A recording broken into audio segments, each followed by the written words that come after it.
قرآني في قلبي دوما يغمرني من فيض ضياء آيات المولى السلام علیکم۔ آج ہم فعل بیان کریں گے کلمے کی کوئی بھی مفرد الفاظ، واحد الفاظ جو بامعنی ہے، موضوع ہے، اس کی 3 قسمیں ہیں: اسم، فعل اور حرف۔ تو اسم ہم نے بیان کیا تھا، اب ہے فعل۔ تو نحو پہلے اسم بیان کرتا ہے اور صرف جو ہے وہ پہلے فعل بیان کرتے ہیں۔ تو اب ہم فعل سے شروع کرتے ہیں۔ فعل وہ واحد مفرد لفظ ہوتا ہے جو اپنا معنی خود بتاتا ہے اور اس میں کوئی نہ کوئی زمانہ موجود ہوتا ہے، جیسے ضرب، یضرب، اضرب۔ یہ ایسے الفاظ ہیں جن کا اپنا معنی ہے اور ان میں زمانہ موجود ہے، جیسے ضرب۔ تو فعل کی 3 قسمیں ہیں۔ 1 نمبر پہ ہے فعل ماضی۔ تو فعل ماضی بنیادی طور پہ پاسٹ جو گزرا ہوا زمانہ ہے اس کو بیان کرتا ہے۔ تو اس میں ہمیں ضرب، نصر، سمع، علم جب ہم یہ بولتے ہیں تو ہمیں اس سے اس بات کا اندازہ ہوتا ہے یہ جو لفظ بولا جا رہا ہے اس کا اپنا معنی موجود ہے اور اس میں معنی کے ساتھ زمانہ پایا جاتا ہے، اور وہ جو زمانہ ہے وہ گزرا ہوا زمانہ ہے کہ اس نے یہ کام کیا ہے۔ ضرب، اس نے مارا، ضربت، تو نے مارا، سمع، اس نے سنا۔ تو اس میں 14 صیغوں کی ایک گردان ہوتی ہے۔ تو وہ 14 کے 14 صیغے جو ہیں اس کی ایک پوری ڈیٹیل اور گردان ہے۔ وہ تمام افعال میں، تمام الفاظ میں وہی الفاظ استعمال ہوں گے۔ ماضی کے اندر جتنے بھی الفاظ ہوں گے وہ سارے کے سارے اسی ترتیب سے ہوں گے۔ اگر مضارع ہیں تو اس میں بھی وہ 14 کے 14 صیغے ہی استعمال ہوں گے۔ اگر امر ہیں اس میں بھی 14 کے 14 صیغے وہی استعمال ہوتے ہیں۔ تو تمام افعال میں وہ سیم وہی 14 کے 14 صیغے استعمال ہوتے ہیں۔ ان سے ہمیں پتہ چلتا ہے کہ بولنے والا جس کی بات کی جا رہی ہے وہ حاضر ہے، غائب ہے، بولنے والا 1 ہے، 2 ہے۔ تو اس لیے ان صیغوں کا تعین کیا جاتا ہے تاکہ ہمیں اس کا ترجمہ کرنے میں آسانی ہو۔ تو ماضی کے جتنے بھی صیغے ہیں ان کی پوری ایک گردان ہے۔ تو وہ کوئی بھی لفظ ہو، اگر وہ جو گردان کے مطابق اگر تا ہے، تا کے بغیر ہے، تا کے اوپر زبر ہے، تا کے نیچے زیر ہے، کوئی بھی لفظ ہوگا ہمیں اس سے اندازہ ہو جائے گا کہ یہ حاضر کا صیغہ ہے، یہ غائب کا صیغہ ہے، یہ جمع کا ہے، یہ واحد کا ہے۔ تو جب بھی ہم معنی کریں گے یہ علامتیں جو ماضی کی ہوں گی تو ہم ماضی کا معنی کریں گے جو گزرا ہوا ہے، جیسے ضرب، اس نے مارا، ضربت، تو نے مارا۔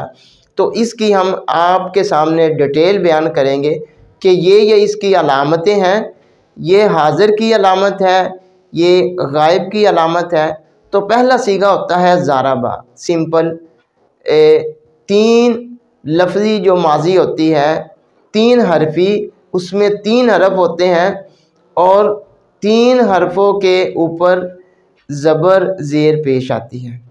پہلے کے اوپر بھی زبر آئے گی اور آخری کے اوپر بھی زبر آئے گی۔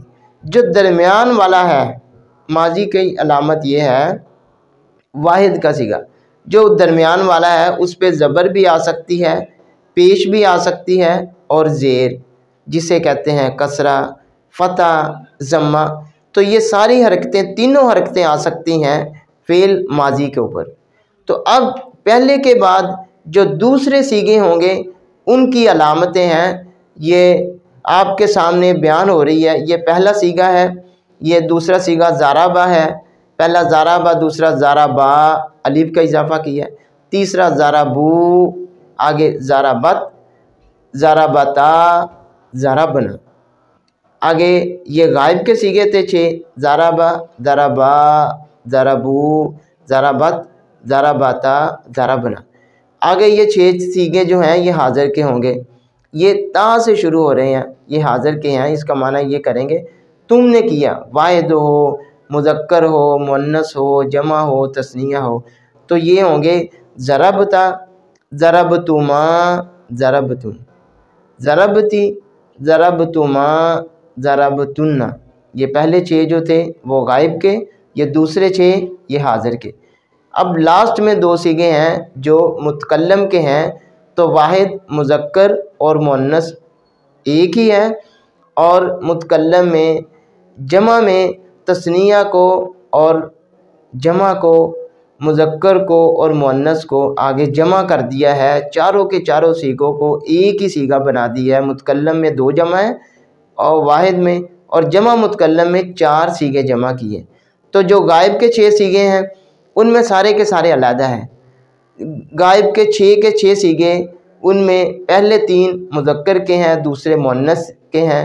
پہلے جو مذکر کے ہیں ان میں سے ہر ایک پہلے واحد ہے، پھر تثنیہ ہے، پھر جمع ہے۔ ایسے ہی مؤنث کے جو دوسرے 3 ہیں اس میں پہلے واحد ہے، پھر تثنیہ ہے، پھر جمع ہے۔ یہ 6 کے 6 صیغے ہیں، پہلے مذکر کے، پھر مؤنث کے، اور یہ 6 کے 6 جو ہیں یہ غائب کے ہیں۔ اور ان تینوں مذکر اور مؤنث میں سے ہر ایک میں پہلے واحد ہے، پھر تثنیہ ہے، پھر جمع۔ ایسے ہی دوسرے جو 6 حاضر کے ہیں یہ بھی حاضر کے 6 صیغوں میں پہلے 3 مذکر ہیں، دوسرے 3 مؤنث ہیں، اور پہلے 3 مذکروں میں سے پہلے واحد ہے، پھر تثنیہ ہے، پھر جمع ہے، اور دوسرے جو مؤنث کے ہیں ان میں بھی اسی طریقے سے ترتیب ہے، پہلے واحد، پھر تثنیہ، پھر جمع۔ اور جو متکلم کے ہیں وہ بھی 6 ہی ہونے چاہیے تھے، کیوں 6 غائب ہے، 6 حاضر ہے، اور 6 ہی متکلم کے ہونے چاہیے تھے، تو ان کو 2 صیغوں میں جمع کیا۔ مذکر اور مؤنث کو واحد میں جمع کر دیا، واحد مذکر اور واحد مؤنث کا ایک ہی صیغہ ہے ضربتو، اور آگے جو جمع متکلم کا صیغہ ہے ضربنا، اس میں تثنیہ اور جمع کو اکٹھا کر دیا، مذکر بھی ہے، مؤنث بھی ہے، تثنیہ بھی ہے، جمع بھی ہے۔ یہ 4 کے 4 صیغوں کے لیے یہ لفظ ایک ہی آئے گا، وہ ہوگا ضربنا۔ تو ان کا معنی اسی ترتیب سے ہم کریں گے۔ جب غائب ہے تو غائب کا معنی ہوگا اس نے کیا، اس نے مارا، اس نے سنا، یا ان سب نے سنا، ان عورتوں نے سنا، اس ایک مذکر نے سنا۔ جب حاضر ہوگا تو حاضر کا معنی ہوگا تم نے مارا، تم سب عورتوں نے، یا تم سب مردوں نے، یا تو ایک واحد مرد نے، یا تثنیہ مؤنث نے۔ یہ علیحدہ کے علیحدہ صیغے اس لیے ہیں کہ ترجمہ کرنے میں ہمیں آسانی ہو جائے، جب ہم پڑھیں ہمیں علم ہو اس کا یہ معنی ہے۔